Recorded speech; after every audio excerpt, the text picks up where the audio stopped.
Says, I got some time today. We gonna do some news. I'm trying to knock them out as fast as I can. How did this one slide past me, man? I must have been asleep at the wheel, but do be busy. Sometimes busy. A lot of time I'm treading water or hustling backwards. It feels like sometime. But anyway, let's go. Oh, well, we ain't gonna click. Cuomo accusers recall toxic workplace. Bitter's Eye rescue of Meghan Markle. Bitter's Eye rescue. What? What's that? That saved me. Okay. Biden condemns Atlanta shooting as anti-Asian hate crime. Okay. All right. Whatever there, front row Joe. Look at this. Inappropriate convicted terrorist Susan Rosenberg oversee BLM funds.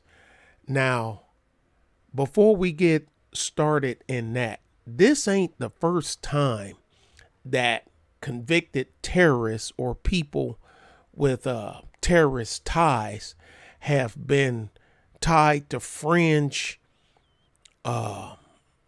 groups as well as supporting the Democrat Party. Think of Bill Ayers and Bernardine Doran. People, who the hell is that? Look them up. William Ayers, Bill Ayers, and Bernardine Doran. I think her name is spelled Dohrn, if I'm not mistaken, but it ain't gonna be far off. They were both members of the Weathermen's Underground during the 70s. I remember watching the stuff on TV and in the newspapers when I was a boy. And one each, Barack Hussein Obama launched his candidacy bid at Bill Ayers' house. Ayers and Doran were on the run from the FBI for 11 years. They were American homegrown terrorists bombing stuff. I think they killed one person when they bombed the police station somewhere on the East Coast. I know they were the Weathermen's Underground were, for you younger cats, because I know they don't teach that stuff in school because the schools are pretty much liberal all across the United States, with the exception you got a little speck here, and here.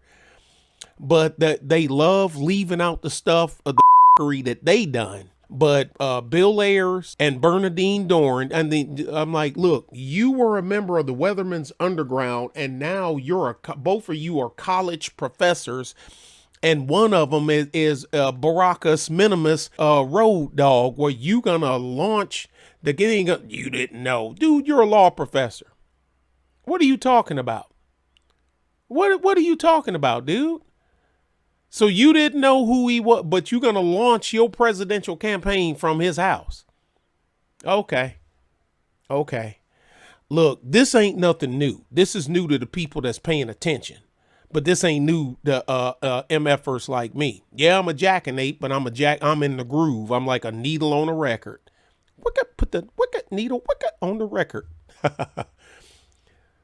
Let's play the audio first before we go any further. Let's see if it worked.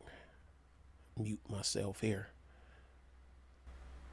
Kimberly, I want to ask you about Black Lives Matter, and well, I doubt that you're going to be surprised by this. Maybe you are. I don't know. To me, it's a racist movement. It's triggered so much violence and mayhem. Its finances and some of its fundraising is actually managed by an activist group, Thousand Currents, which is sponsored by a charity set up by the Kellogg's founder of your breakfast cereal. It has a woman, Susan Rosenberg, sitting on its board of directors, on deputy head, once arrested for her ties to a radical left terrorist group responsible for killing police and bombing. Here she is. I just never stopped wanting to make revolution, but I was in possession of explosives and weapons when I was arrested in 1984. Now, Rosenberg was sentenced to 53 years prison, was pardoned after 13 by President Bill Clinton's last day in office, now helping Black Lives Matter. What does that tell you? Well, I think it's not appropriate to have someone who is a convicted terrorist on a board of an organisation that, you know, one of its aims, stated aims, is to engage in peaceful protest against police brutality against African Americans. So I think it is inappropriate, partly because of what she did. I mean, it is inexcusable, really, what she did. But I think also because it would overshadow any message that that organisation is trying to put out, or its aims that it's trying to achieve. So I think that's only with right-thinking people, ma'am. You're dealing with a bunch of mind-numb robots and walking NPC zombies over here chanting Orange Man bad. They don't care about none of that stuff. There are many, many people who could contribute to that movement, and I think, you know, to overshadow it with someone like Susan Rosenberg is really, it's not appropriate. But to that point, James, one is there's Rosenberg, Marxist, convicted, terrorism offences. One of the three co-founders was on tape. We've played it on this show, saying they were trained Marxists themselves.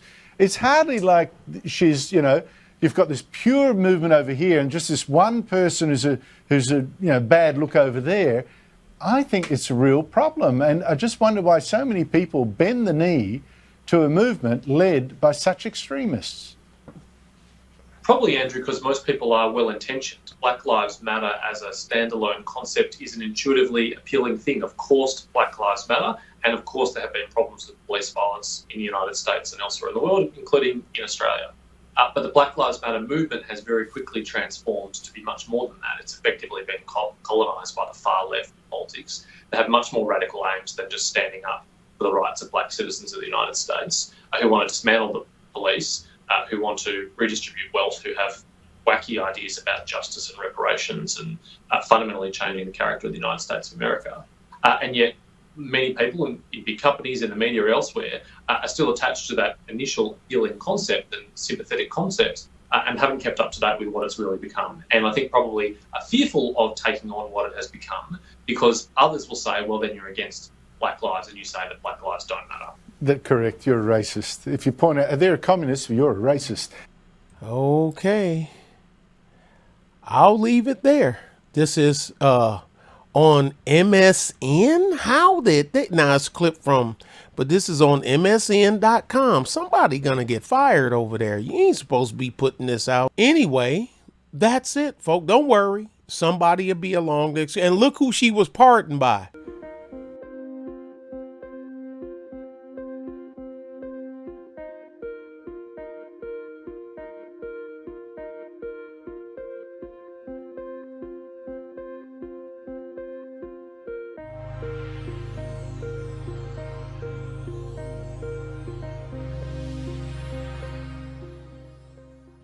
Hey, you know, you've been locked up since they picked you up. I'll pardon you on my last day out, but you need to come and see me. Ha ha. Wait a minute. Let me check Hillary's schedule. Make sure she ain't gonna be around.